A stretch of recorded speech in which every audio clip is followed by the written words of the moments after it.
ለምን መሰለ ኢንተርናሽናል ተቋሞች አሉ እዚህ ሀገር። እኛ ጋር ኢንተርናሽናል ተቋም የለም። ለምንድን ነው ኢንተርናሽናል ተቋም የሚኖረው? ለምሳሌ ኢንተርናሽናል ማርኬት አንዱ ፒላር ቫልዩ ቼን ነው።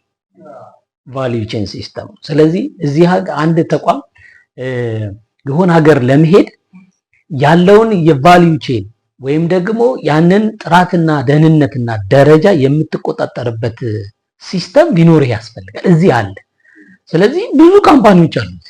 ሳምሰንግ አለ፣ ብዙ ካምፓኒዎችን አይቻሉና የነዚህ ካምፓኒዎች እዚህ የመኖራቸው ምክንያት የህዝቡ ብዛት ማርኬት አይደለ?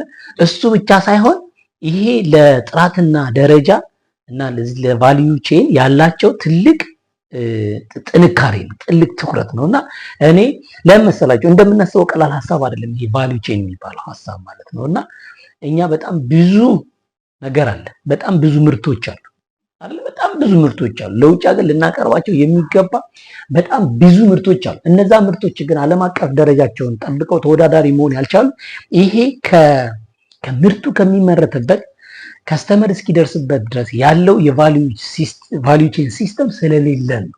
ይሄ ባለሀብቶቻችንም ትኩረት ሰጥተው ሊሰሩበት የሚገባ ትልቅ ኮንሰፕት። እንደ መንግስትም እሱን ጠበቅ ማለት በቀላሉ መወዳደር ትችላለህ፣ በቀላሉ ማለት ነው። ግን ይህንን ማታስጠብቅ ከሆነ እንደ ሀገር የትኛውም ካምፓኒ አንተ ጋር መጥቶ ተቋም አይመሰርትም። ያ ካልሆነ ደግሞ በጣም የምንፈልጋቸው ቴክኖሎጂ ውድ ይሆናል። ለምሳሌ ሳምሰንግ ትልቁ ካምፓኒ እዚህ ሀገር አለ። በቀላሉ እዚህ ሀገር ስለሚመረት የምትፈልገው የቴክኖሎጂ እቃ ባነስ ያለ በሀገር በሎካል ከረንሲ ማግኘት ትችላለህ ማለት ነው። ልክ እንደዚህ ትችላለህ። ልክ እንደዚሁ እኛ ሀገር እነዚህ የኤሌክትሮኒክስ ኢንዱስትሪዎች እኛ ሀገር መጥተው ቢቋቋሙ ቢተከሉ በቀላሉ ኤሌክትሮኒክስ እቃዎችን በቀላሉ ማግኘት ትችላለህ። ለዛ የሚወጣውን ፎረን ከረንሲ በጣም ታድነዋል። ስለዚህ በግብይት ልውውጥ ወይም ደግሞ ኢምፖርት ኤክስፖርትን ለማቻቻም ከመጣር ባሻገር አገር ውስጥ ምርቶች እንዲመረቱ ትልቅ ትኩረት ያስፈልጋል። ለዚህ ደግሞ ቫልዩ ቼን ላይ መስራት በጣም ያስፈልጋል። እያንዳንዱ ሰው የሚበላትን ይበላል። አብዛኛው እንደምታውቁት ቁሞ ነው የሚበላው የሚበላውን ቁሞ ነው የሚጠጣውን ቁሞ ነው። ምናልባት እኛ የኢትዮጵያን የሚመስል ካፌ ፍለጋ ብዙ ቀን ተሰቃይተናል እና ይህም የራሱ የሆነ የኢኮኖሚ ተጽዕኖ አለው ብዬ አስባለሁ። ለምን እያንዳንዱ ሰው ወደ ስራው ይሮጣል ማለት ነው። ወደ ስራው ይሮጣል። ለምን ቁሞ ነው የሚበላው፣ ቁሞ ነው የሚጠጣው። እንደበላ እንደጠጣ ቦታ ይይዝም ትቶ ይሄዳል። ለምን ለሌላ ሰው ለሚመጣው ሰው ቦታ ይለቃል ማለት ነው።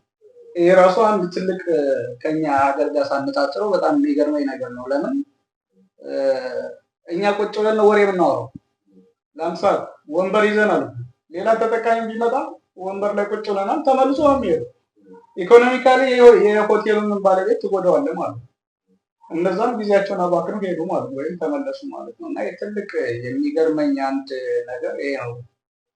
ቁጭ ብሎ ረጅም ሰዓት ማሳለፍ፣ ጊዜን ማባከን፣ ካፌ ውስጥ ቁጭ ብለህ ረጅም ጊዜ ማጥፋት፣ ያ ባህል እዚህ የለም። እያንዳንዱ ሰው ሀብታም ድሃም ሆነ ቁጭ ብሎ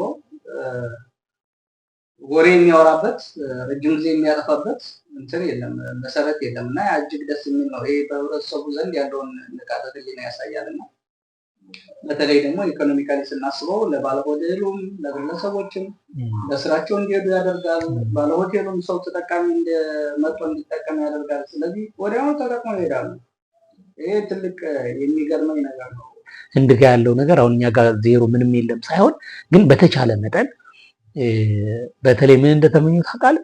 ብዙ ሰው ወጥቶ ኤክስፒሪያንስ ኖሮት ተመጣ። እኔ በአንድ ወር ውስጥ በተለያየ ነገር በአንድ ወር ውስጥ ይህ ሁሉ ነገር ማየት ከቻልኩ ይሄ ሪስፖንሲብል የሆነው አካል ደግሞ የተለያየ አገር ሄዶ የተለያየ ልምድ ቀስሞ በቀላሉ ማውረድና በቀላሉ እንዲሰራ ማድረግ ያስፈልጋል። እዚህ ጋር ህዝቡ በጣም መተባበር አለበት።